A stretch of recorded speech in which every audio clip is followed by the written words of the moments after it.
Tu lâches mon chien, je fais feu. Le ministre de la Défense est le maître de 4250 chiens. C'est dire l'importance de ces derniers au sein des armées. C'est dire aussi l'intérêt suscité par le 15e championnat de France des chiens militaires qui s'est déroulé à Suippes et ne comptait pas moins de 140 participants. Les épreuves se rapprochent le plus possible de la réalité. Donc ces brevets sont calqués sur l'entraînement des chiens pour un emploi, disons, opérationnel qui se fait toutes les nuits. Parce que nos chiens sont entraînés surtout la nuit, ils travaillent surtout la nuit dans les unités. Ces chiens, pour être bons, doivent être rapides, détecter vite et prévenir leur maître. Donc nous recherchons surtout pour ça des chiens très rapides et qui ne se fatiguent pas, puisqu'un chien dans une nuit fait environ 25 km de ronde. Quelles sont les races les plus représentées? Alors de plus en plus de bergers belges malinois, qui est un chien très rapide. Ensuite, nous avons des bergers allemands, des bergers hollandais, nous avons un Rottweiler et les différentes races représentées qui sont utilisées dans l'armée. Quelle est la faute impardonnable? La faute qui va retenir le plus de points, c'est le chien qui mord et qui ne revient pas, qui n'obéit plus à son maître. Donc la perte de contrôle du chien, chez nous, c'est éliminatoire. Le maître qui perd le contrôle de son chien, automatiquement, les épreuves sont arrêtées et le chien est éliminé. 5 jours de championnat au cours desquels maîtres et chiens se sont mesurés sur 4 types d'épreuves. Le dressage, qui est surtout affaire d'obéissance, l'accompagnement, où l'on note les facultés d'alerte du chien, l'éclairage, véritable parcours de crosse où l'animal doit en plus découvrir et neutraliser des individus, enfin le pistage, où il s'agit pour le chien de retrouver une personne perdue ou en fuite. Participer à ce concours représente pour l'équipe cynophile plusieurs années de travail. Au départ, avec un chiot, on va commencer tout dans le jeu. C'est une éducation, comme un enfant, quoi. Et ensuite, amener de la discipline. Est-ce qu'il est nécessaire d'avoir une sorte de complicité ou pour le moins d'amitié avec le chien pour que ça se passe bien? En permanence, c'est une équipe. On appelle ça une équipe cynophile. C'est le maître plus le chien, c'est un couple. Temps fort du championnat, le pistage. Une des épreuves les plus difficiles qui met en avant le flair de l'animal. Je l'emmène en début de piste et arrivé, par exemple, on met un piquet au départ de piste, hein, les premières pistes, je mets un piquet et arrivé au piquet, je lui dis ta piste ou cherche. Et là, il va mettre son nez au sol et puis il va commencer à chercher sa piste. Là, c'est un pistage de précision, hein. C'est un traçage d'une piste, hein, sur de l'herbe par exemple. On met des objets sur la piste et on lui demande d'être très précis sur sa piste. Tandis qu'un pistage, un pistage opérationnel, c'est le gars est parti dans la verte et puis ça la recherche du gars, hein, c'est tout. D'un bon chien de pisteur, il faut qu'il ait un très bon caractère, c'est-à-dire un peu agressif. Pas trop, mais un peu agressif quand même. Hein, il faut quand même qu'il se fasse montrer, quoi. Ouais, qu'il est là. C'est tout. Lui, il n'est pas comme ça, hein. C'est plutôt jouer avec son maître, il est gentil avec tout le monde, mais c'est un bon pisteur, quoi. Depuis la plus haute antiquité, le chien a été, tout comme le cheval, l'ami du guerrier. Toutes les grandes armées du monde l'ont utilisé dans la phase finale du combat, c'est-à-dire le corps à corps.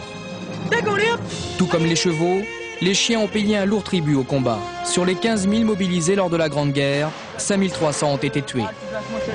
Le 1er juillet 1977, le chien militaire est pour la première fois reconnu comme partie intégrante d'une arme, l'infanterie.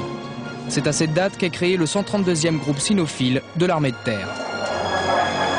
La mission de nos chiens, c'est de détecter, de signaler et de protéger. Bon, il est indéniable que parfois nos chiens peuvent être appelés à mordre, mais c'est le stade final.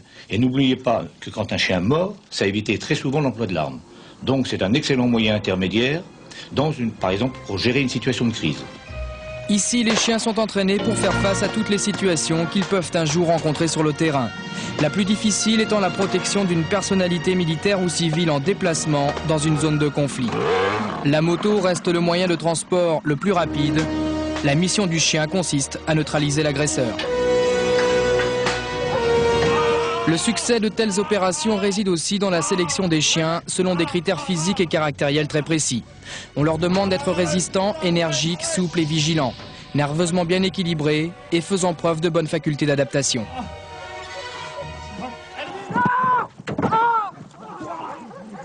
Tous nos chiens passent une visite d'incorporation où nous faisons des examens externes, mais aussi systématiquement une radiographie des hanches et un examen du cœur et de la vision du chien.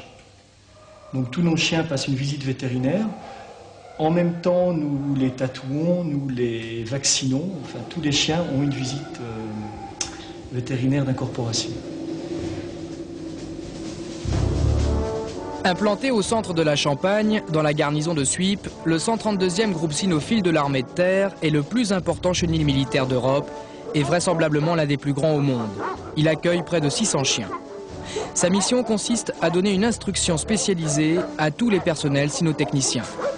Après leur formation, les chiens sont affectés un peu partout en France. Certains partent à l'étranger rejoindre les corps expéditionnaires et nos ambassades. Les chiens que nous avons ici partent régulièrement dans les circonscriptions militaires de défense. Un certain nombre d'entre eux sont cédés à d'autres parties prenantes qui peuvent être la Marine nationale, la RATP, la SNCF, le ministère de l'Agriculture ou le ministère de l'Intérieur. Il y a quand même quelque chose qui facilite de beaucoup le commandement ici, c'est que, et je crois que c'est du fait qu'on utilise des chiens, c'est que les hommes sont très équilibrés. Et étant très équilibrés, ils sont évidemment beaucoup plus faciles à commander. Et c'est le chien qui leur apporte cet équilibre. Lorsque nous avons fait les 3 jours, donc j'ai demandé à travailler avec les chiens directement. Dès que je suis arrivé ici, j'ai fait un stage de formation, l'aptitude de maître chien. Donc j'étais pendant 5 semaines au début avec un chien. On m'apprend à conduire un chien et à le tenir. Et ensuite, après, j'ai fait 8 semaines d'un autre stage pour être plus performant avec le même chien. Que doit faire un appelé pour effectuer son service militaire en compagnie des chiens? Faire la demande dès qu'ils font leurs 3 jours. Et après, ils sont affectés ici pour faire leur stage. Et puis, si tout va bien, ils sont avec un chien jusqu'à la fin de l'armée. À Suippes, lors du championnat n'ont concouru que les élites des chiens militaires français. Mais leurs 4000 autres congénères servant sous l'uniforme ont eux aussi les qualités nécessaires pour assurer leur principale mission, la défense des points stratégiques de notre pays.